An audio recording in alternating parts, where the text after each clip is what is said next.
This is Democracy Now! I'm Amy Goodman. Arms control groups are warning the world is moving closer to nuclear war as the U.S. continues to threaten to attack Iran, and a major U.S.-Russia nuclear treaty known as New START expires Thursday.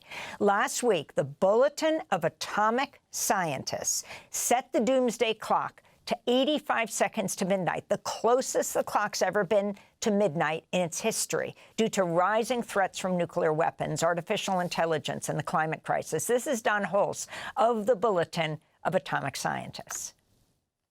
The Doomsday Clock is now at 85 seconds to midnight, the closest it has been in the history of the clock. Last year, we warned that the world was perilously close to catastrophe and that countries needed to change course towards international cooperation and action on the most critical existential risks. Unfortunately, the opposite has happened. Rather than heed this warning, major countries became even more aggressive, adversarial, and nationalistic.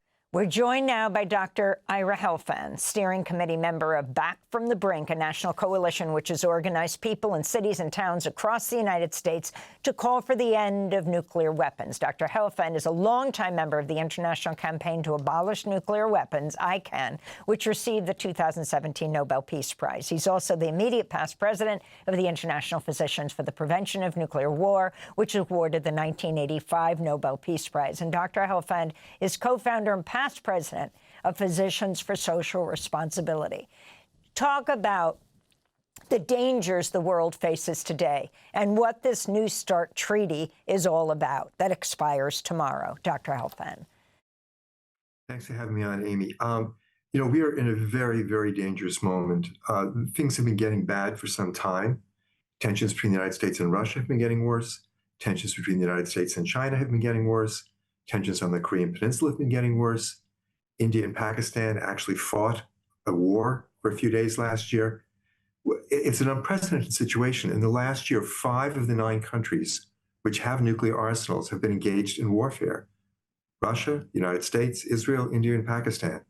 And China's been making very explicit threats that they want to take over Taiwan, which would probably also involve military action. And any one of these conflicts has the potential to escalate to nuclear war. The warning that we received last week from the Bulletin of the Atomic Scientists really needs to be a wake-up call. We cannot afford to live in denial about this danger any longer. At one point in our history, back in the 1980s, when the danger was also very great, we all got it. Millions of people were marching in the streets because everybody understood how dangerous the situation was. Well, it's even more dangerous today. And the big difference is that people aren't paying attention to it. On Thursday, tomorrow, the New START treaty is going to expire. This is the last agreement between the United States and Russia that puts limits on our nuclear arsenals.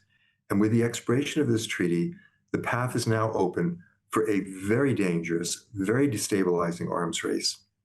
We already have 1,500 nuclear warheads deployed. The Russians have the same number. The best science we have says that if these 2 arsenals are used in a war between the United States and Russia, 100 million people here in the United States, 100 million people in Russia, maybe another 100 million people in Europe will die in the first half hour. And the climate disruption that will result from that war will cause global famine that over the next 2 years will kill 6 billion people, 3/4 of the human race.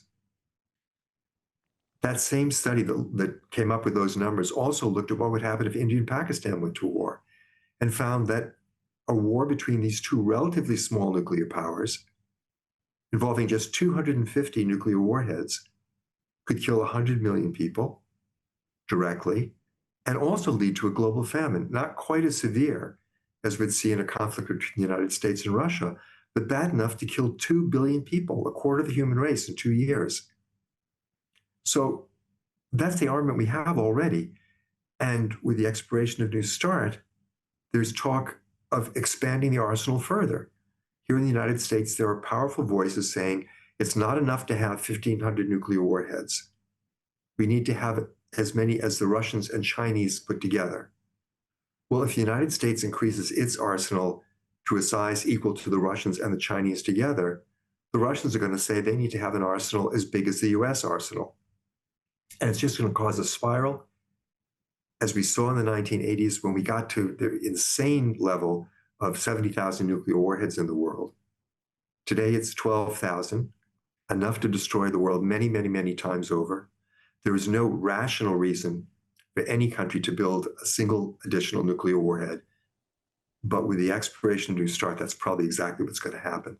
And that arms race is going to be dangerous, not just because of the additional numbers of weapons that are created, but also because this is a destabilizing process. It creates increased tension and leads to a greater possibility of conflict. The New START treaty was signed by Barack Obama and Dmitry Medvedev of Russia. Last September, Putin proposed each side should agree informally to stick to the warhead limits for another year. Why hasn't Trump accepted this? And ultimately, because I know you have to go, what will bring us off the brink? I don't know why Trump hasn't accepted this. He said initially that he thought this was a good idea, but then didn't follow through on it at all. And his more recent comments have been, if it expires, no big deal. It is a big deal. It's a really terrible thing if this treaty is allowed to expire tomorrow and nothing is put in place to replace it. What we need to do at this point is to build a movement in this country that will force our leaders to take the kind of action that Gorbachev and Reagan took in the 1980s, fundamentally changing the trajectory that we're on. We have a defense policy that's based on the dangerous myth that nuclear weapons make us safe. They don't. They make us strong, but strength and safety are not the same thing. These weapons are the greatest threat to our safety, and we need to move to a world that eliminates them. We have to understand that if we don't do that, if we allow these weapons to continue to exist, it is not a question of if we have a nuclear war. It's just a question of when. We are told that there's something special about nuclear weapons. They have this magic power. It's embodied in the deterrence theory, that no one would ever use these weapons because they're so powerful. The fact is that we know of at least 6 occasions during the course of the nuclear weapons era when either Moscow or Washington actually began the process of launching the nuclear arsenal, only to discover at the last minute that the alarm they were responding to was a false alarm. We have not survived this far because deterrence works. We haven't survived this far because our leaders were wise all the time, because they knew what they were doing, because they had perfect information and perfect technology. We've survived because, according to former Defense Secretary Robert McNamara, we lucked out. It was luck that prevented nuclear war. And luck doesn't last forever. So we need a new foreign policy, a new security policy that takes this into account, that starts from the premise that our security demands that we seek a world free of nuclear weapons. It's possible we won't be able to achieve that, but we have to try, because if we don't, we know what's going to happen, and it's going to be terrible. Now, what we've done here in the United States is to build a campaign back from the brink that's designed to mobilize communities around the country around this demand that the United States begin negotiations now with the 8 other countries that have nuclear weapons for a verifiable, enforceable agreement to eliminate their arsenals according to an agreed-upon timetable.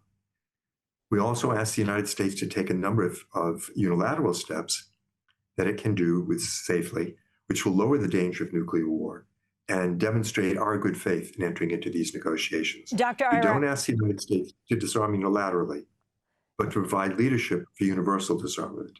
Thanks for watching Democracy Now! On YouTube. Subscribe to the channel and turn on notifications to make sure you never miss a video. And for more of our audience-supported journalism, go to democracynow.org, where you can download our news app, sign up for our newsletter, subscribe to the daily podcast, and so much more.